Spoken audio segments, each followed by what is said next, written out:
साथियों, आज की कहानी सिर्फ एक औरत की नहीं है बल्कि उस सच की कहानी है जिसे जान करके आपके भी होश उड़ जाएंगे। यह कहानी पाकिस्तान की रहने वाली एक औरत की है जो सऊदी अरब में खादमा यानी अरबी लोगों के घरों में काम करती थी।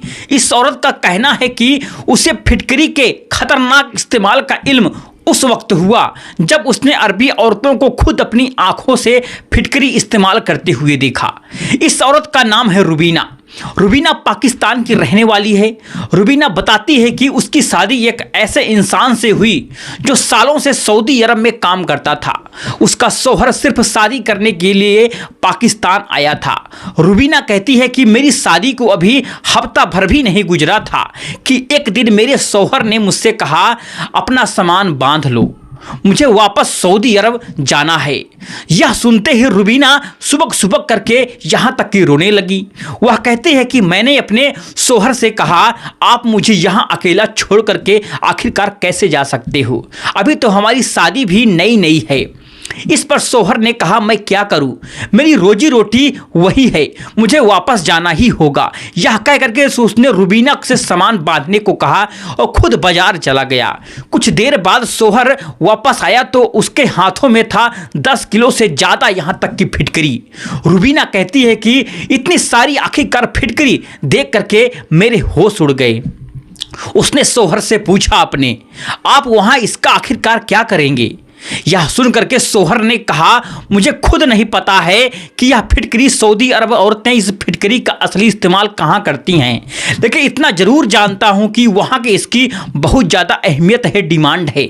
वह कहता है कि सऊदी अरब में लगभग हर औरत के घर में फिटकरी होती है, औरतें इसे खरीदने के लिए तड़पती हैं। शौहर ने साथियों आगे बताया कि जब भी मैं छुट्टी काट करके पाकिस्तान आता हूं तो वापस जाते वक्त फिटकरी जरूर ले जाता हूं। यह सब सुनकर साथियों रुबीना और ज़्यादा हैरान हो गई। रुबीना ने शौहर से अपने कहा सामान बांधा और फिटकरी भी रख दी। फिर रोते रोते उसने कहा, मुझे भी जल्दी अपने पास बुला लो। फिर शौहर ने साथियों उसको तसल्ली दी, ज़्यादा परेशान बिल्कुल मत हो, मैं तुम्हें ज़रूर जल्दी बुला लूँगा। और फिर वह रुबीना को अकेला छोड़ करके साथियों सऊदी अरब चला गया। इसके बाद जब भी शौहर का फ़ोन आता रुबीना फूट फूट करके रो पड़ती। वह हर बार यही कहती कि मुझे अपने पास बुला लो।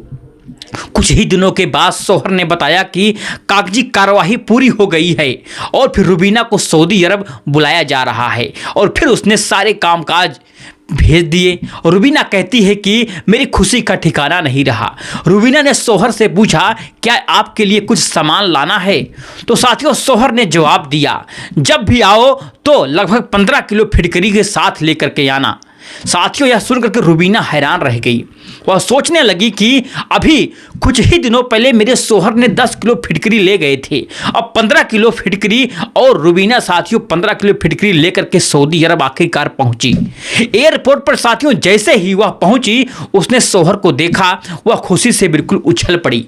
लेकिन साथियों शौहर का पहला सवाल था, फिटकरी 15 किलो कहाँ है। साथियों यह सुनकर के रुबीना का दिल टूट गया। उसे लगा कि इन्हें मुझे ज़्यादा फिटकरी की फिक्र है। रुबीना ने चुपचाप बैग से फिटकरी निकाली और शौहर को दे दी। शौहर फिटकरी लेकर के किसी को देने चला गया।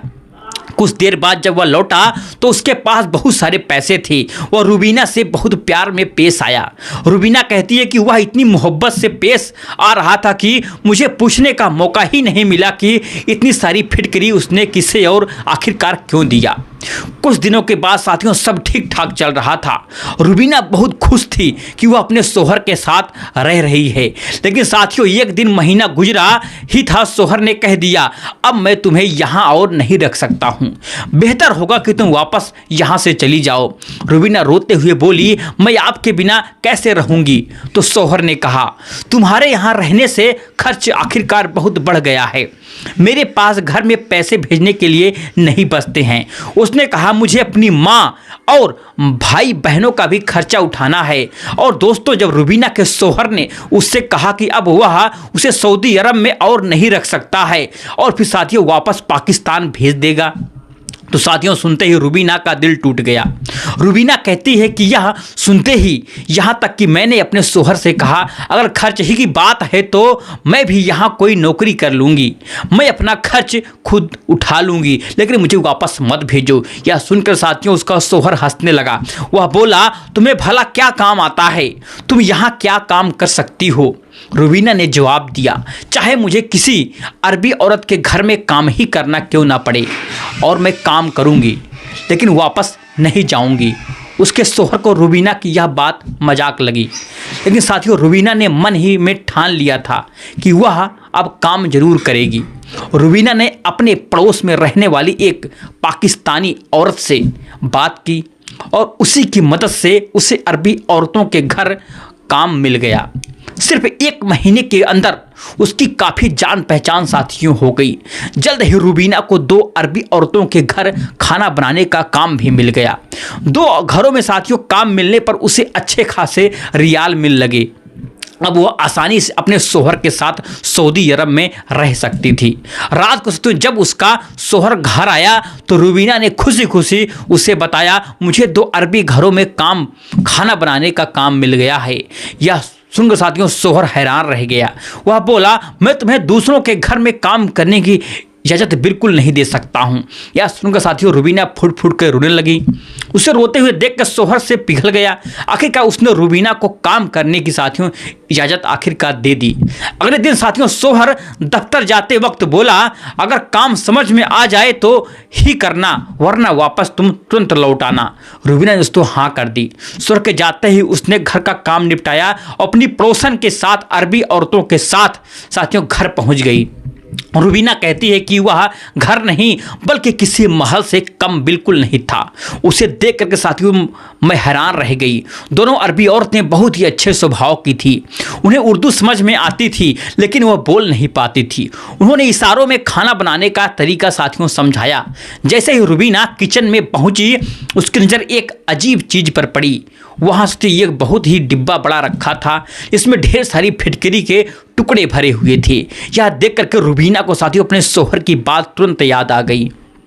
रुबीना सोचने लगी यही वजह है कि मेरा शोहर इतनी सारी फिटकरी यहाँ आखिरकार लाता है, लेकिन वह अरबी औरतों साथियों कुछ पूछ नहीं सकती है क्योंकि साथियों उसके शोहर ने पहले ही चेतावनी दे दी थी कि कभी भी किसी अरबी औरत से फिटकरी के बारे में सवाल तक मत करना।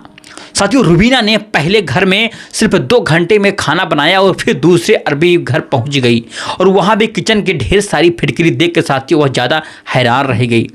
अब साथियों रुबीना अब उसने ठान लिया अब तो मैं इसका सच आखिरकार जानकर ही रहूंगी। दोस्तों फिर खाना बनाते समय कुछ देर के बाद एक अरबी औरत किचन में आई।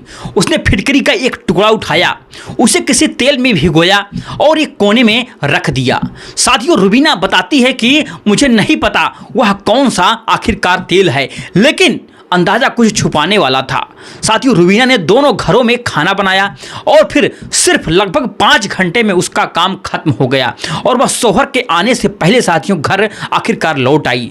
और शाम को जब शोहर साथियों आया उसने ढेरों सारे सवाल पूछे। रुबीना ने कहा मेरा काम बहुत अच्छा रहा और दोनों अरबी औरतें भी बहुत अच्छी हैं। साथियों शोहर मुस्कुरा दिया, लेकिन साथियों रुबीना अब भी फिटकरी को लेकर के साथियों बिल्कुल परेशान थी। जब साथियों शोहर ने उसे गुमसुम देखा तो पूछा क्या हुआ, तब रुबीना ने शोहर को सब कुछ बता दिया। साथियों दोनों किचन में फिटकरी बड़े बड़े डिब्बे तेल में भिगोई गई थी फिटकरी, और कहा मुझे समझ नहीं आ रहा था कि अरबी औरतें इस फिटकरी आखिरकार करती क्या हैं। साथियों यह सुनकर के रुबीना का शोहर तुरंत हंसने लगा। वह बोला तुम औरतों भी छोटी छोटी बातों में उलझ जाती हो। आखिरकार फिर उसने कहा चलो अब मैं ही तुम्हें पता करके बताऊंगा कि आखिरकार इस अरबी औरतें इस फिटकरी का आखिरकार क्या करती हैं। साथियों यहीं पर वह कहानी और भी खतरनाक मोड़ लेने लगती है। दोस्तों अब रुबीना के दिन सऊदी अरब में तेजी से गुजरने लगे थे। उसका काम भी साथियों बहुत अच्छे से चल रहा था, लेकिन सर जिस सवाल ने उसे अंदर ही अंदर परेशान करके रखा था वह था साथियों फिटकरी का रहस्य। एक दिन साथियों जब रुबीना घर पर बैठी हुई थी तब उसका शौहर दफ्तर से साथियों घर आया। घर आते ही साथियों उसने रुबीना का हाथ पकड़ा, उसे अपने पास बिठाया और बोला, आज मैं तुम्हारी सारी परेशानी आखिरकार दूर कर देता हूं और तुम्हें इस फिटकरी का पूरा राज बता देता हूं। साथियों फिर शौहर ने कहा, अरबी औरतें नहीं चाहती हैं कि यह राज आखिरकार किसी को पता चले, क्योंकि यह फिटकरी का यह इस्तेमाल सदियों से चला हुआ आ रहा है और वह इसे सिर्फ अपने तक ही सीमित रखना चाहती हैं। और भी साथियों उस शौहर ने आगे कहा कि जैसे ही हर इलाके के अपने रस्म रिवाज होते हैं वैसे ही हर जगह के अपने टोटके और इलाज भी होते हैं। अगर यह बात पाकिस्तानी औरतों को पता चल गया तो उनके घरों में भी फिटकरी की ढेर सारी लग जाएगी। रुबीना कहती है कि मैंने अपने शौहर को हैरान से देखा और कहा, अब बता भी दो यह राज क्या है। यह सुनकर साथियों उसके शौहर ने उसे ऐसा राज बताया जिसे सुनकर के उसके होश उड़ गए। शौहर ने बताया कि मैंने यह बात अपने एक करीबी दोस्त से पूछी है जो मेरे साथ दफ्तर में काम करता है और यही वह अरबी सख्त है जिसे मैं पाकिस्तानी से फिटकरी ला करके देता हूँ। शौहर ने बताया कि अरबी औरतें सबसे पहले एक खास किस्म का तेल तैयार करती हैं। यह तरीका उन्होंने अपने बुजुर्गों से सीखा है। जैतून के तेल में कुछ खास चीज़ों को मिला करके इस तेल को बनाया जाता है और फिर इसे करीब 2 महीने तक रखा जाता है। इसके बाद इस तेल में फिटकरी को भिगो करके रखा जाता है और फिर अरबी औरतें हर रात इस फिटकरी को तेल का इस्तेमाल आखिरकार करती हैं। शौहर ने जो आगे बताया साथियों उसे सुनकर के रुबीना की सन्न रह गई। वह बोला, अरबी औरतें हर रात को इसे अपने पेट और नाभि के आसपास लगाती हैं। उनका मानना यह है कि ऐसा करने से औलाद नरीना यानी कि सिर्फ बेटा ही पैदा होगा। साथियों रुबीना कहती है कि 22 साल की मेरी ज़िंदगी में मैंने फिटकरी का ऐसा इस्तेमाल पहले कभी नहीं सुना, लेकिन एक सवाल अब भी है उसके मन में था कि अगर यह टोटका है तो इसे कितना छुपाया क्यों जाता है। शौहर ने साथियों जवाब दिया, हर टोटके का अपना एक तरीका होता है। इनका मानना यह है कि अगर यह अमल छुपा कर ना किया जाए तो यह कामयाब नहीं होगा, इसलिए वे इसे सबसे ज़्यादा छुपा करके रखती हैं। रुबीना ने थोड़े अफसोस में लहजे में कहा, मेरे पास ना फिटकरी है और ना ही मुझे यह तेल बनाना आता है। यह सुनकर साथियों उसका शौहर हंस पड़ा। वह बोला, मुझे सिर्फ औलाद की ख्वाहिश है, बेटा हो या बेटी, मुझे इससे आखिरकार कोई फर्क नहीं पड़ता है। साथियों उसकी सोच सुन करके रुबीना हंस कर खुशी हो गई। रुबीना अब साथियों उन 2 अरबी औरतों के घर काम कर रही है और कुछ दिनों के बाद उसे पता चला कि दोनों मालकिनों हामिला हो गई है और उनका और ही ज़्यादा ख्याल रखने लगी हैं और कुछ समय बाद दोनों अरबी औरतें ने बेटों को साथियों जन्म दिया है। साथियों रुबीना कहती है कि शायद उनका बनाया हुआ तेल वाकई में काम कर पाया गया है। लेकिन साथियों उसके बाद एक दिन अल्लाह ने रुबीना को भी खुशखबरी सुना दी। वह कहती है कि मैंने ना फिटकरी का इस्तेमाल किया और ना ही उस तेल का इस्तेमाल किया, फिर भी अल्लाह ने मेरी झोली में एक बेटा आखिरकार डाल दिया। दोस्तों यहीं पर रुबीना एक बहुत ही बड़ी बात कहती है। साथियों कहती है कि बेटा हो या बेटी हो यह सब अल्लाह के हाथ में है, लेकिन साथियों इस इंसान अपने अपने तरीक़ों से बेटा हासिल करने की इस दुनिया में कोशिश करता है। रुबीना कहती है कि मैं यह नहीं जानती थी कि सऊदी अरब में कितनी औरतें इस फिटकरी का इस्तेमाल आखिरकार करती हैं, लेकिन जहाँ तक मैंने देखा ज़्यादातर अरबी औरतों के घरों में फिटकरी ज़रूर मौजूद होती है। दोस्तों अब सवाल आपसे है, क्या आपने भी बेटा पाने के लिए ऐसे टुटके के बारे में कभी सुना है? क्या आपने भी अरबी औरतों को इस फिटकरी का वाले टुटके के बारे में साथियों पहले सुना था? कमेंट बॉक्स में हमें कमेंट करके जरूर बताइएगा। चलिए मिलते हैं नेक्स्ट वीडियो में एक नई कहानी के साथ। तब तक के लिए जय हिंद, जय भारत, जय हिंदुस्तान।